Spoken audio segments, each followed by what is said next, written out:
So after Terry got shot in the first episode, there was always going to be revenge in the second. As Terry laid in hospital, Meech was out in the streets looking for the guy who was responsible for shooting his brother. But this is where Lamar Silus really uses to his advantage. As we know from last week, he's a ruthless gangster and someone who took advantage of this whole situation with Terry being shot, putting the word out that it was J-Mo responsible for putting the hit on Terry. BMF put him down, while Lamar put Filmel down, and now we could see Lamar climbing his way back up to the throne. But we're going to talk all things episode 2 in this review and recap. But of course, if you're new to the channel and you haven't done so already, then remember to smash the subscribe button if you want to see everything BMF and Power Universe related. But this episode started with Big Meech telling us that Benz's was the shit in the 80s. T got his before he was even old enough to drive. When he got shot, I got my gun and said I'm ready for whatever. And this is where the episode kicked off with Meech and his Benz, with Meech telling us that him and his brother, they wanted to be like the Chambers brothers and the YBA, Young Boys Incorporated, who were the big drug organization back in Detroit when it emerged in the late 1970s. And it's because they were the first crew in the city to only hire kids. They had money, women, whips, but more than anything, they had respect. And that's what Meech and Terry wanted at a very young age, especially respect. Meech was going to do everything he could do to protect his brother because he feels as if it's his duty to protect his baby brother. So we saw him running through the hospital with a piece in hand until he runs into Detective Bryant, who of course does favors for Meech and gets laced in cash in return. Just like he did him another favor towards the end of this episode when he brought J-Mo to Meech, which we'll get to later on in this video. But Meech sees just how bad his brother's looking and Terry thinks his time is coming. He's then rushed into surgery twice, but the true story behind this is the hospital actually botched up his surgery, and this resulted in Terry losing his eye because, as Charles said to the doctor, his vision was fine before he went in for his second surgery, so somebody messed it up and they definitely made a mistake. And the money he got as a cash settlement was then used to start a private car rental company, which they then used to transport money, drugs through their hidden compartments, just like we saw with BMF towards the end of this episode. But while Meech was at the hospital for the brief period that he was, this is where his moms Lucille and Charles threw all the blame on Meech. And just as I said in my preview and predictions video, that as the older brother, your parents will hold you responsible for what happens to your younger brother, especially if you've dragged them into the life that you're in. And their baby sister Nicole even lies for them, telling her parents that she doesn't know anything about Terry being in business with Meech. But all this conflict wasn't going to stop Meech from trying to protect his family and finding out who shot his brother. He had his soldiers watching his family while he went out looking for whoever was responsible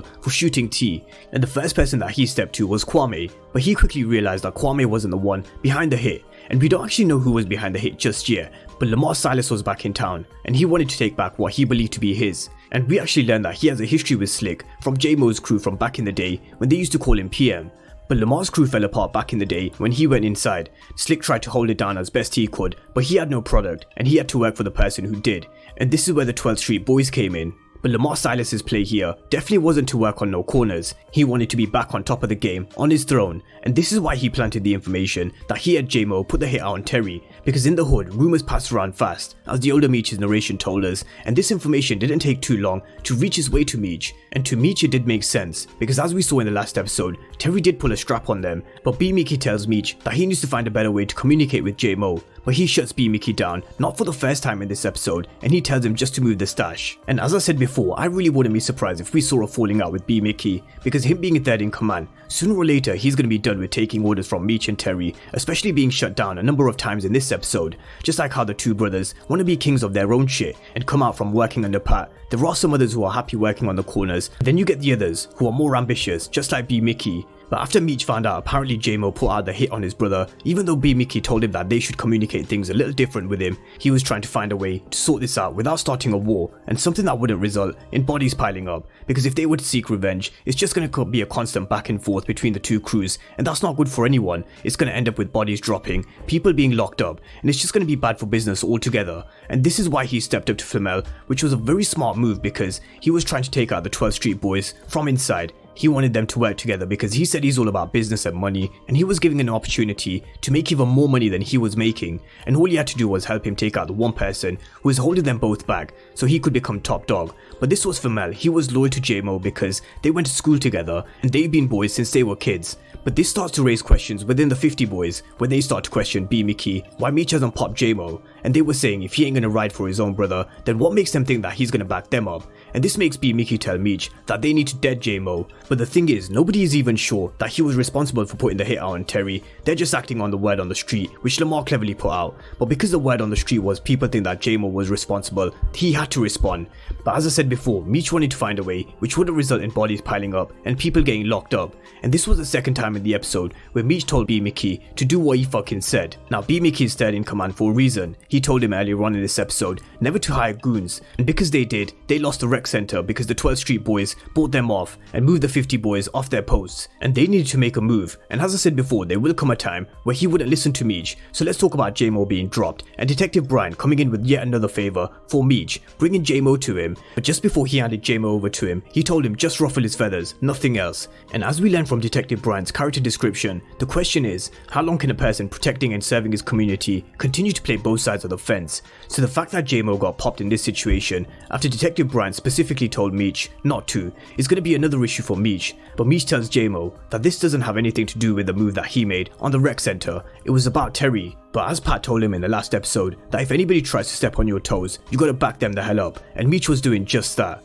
But J-Mo said he ain't got shit to do with what happened with Terry. It was just Lamar cleverly planting misinformation because he knew that Meech would have no choice but to respond, otherwise he'd look weak if he didn't. But Meech was never gonna pull the trigger because, as he said before, dead bodies equals a war, as well as people getting locked up. But BMF did pull the trigger, and this is the problem here with BMF, which I raised earlier on in this video. He wants to start making decisions, but Meech told him as long as he's running shit, he ain't making any calls. And while Lamar planted the information which resulted in Meech and BMF killing J-Mo for Lamar, he dealt with Filmel. Lamar really is crazy. He's willing to do anything to get back to the way things were before he went inside, and now he really has a clear path after J-Mo and Filmel were killed in a matter of moments. And I do think Lamar has an even more violent and crazy side to him, and we haven't even touched the surface with what he's capable of. So this is definitely just the beginning with this character. But elsewhere in this episode, we saw Lamar. He didn't have it all his way in this episode because he went to go see his daughter Zoe, but she didn't want anything to do with him, and he took the advice that Slick gave him after he told him that he needs to be a little more refined.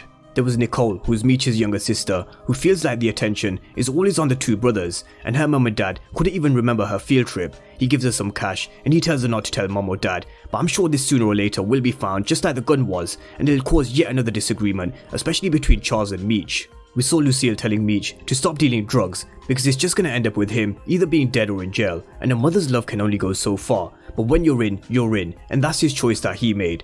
We had Lucille who was praying for Meech, and then we had Zoe who was praying for Lamar, and these are two characters who are definitely going to clash again at some point, especially with J-Mo now being taken off the board. And there was also BMF and Kato who will at some point get together, and this is something that could jeopardize the integrity of their whole crew. So Kato and BMF is definitely something to keep an eye on. But that was episode 2, another very good episode, Lamar showing us just how crazy he is and how he's willing to do anything to get control of the streets once again.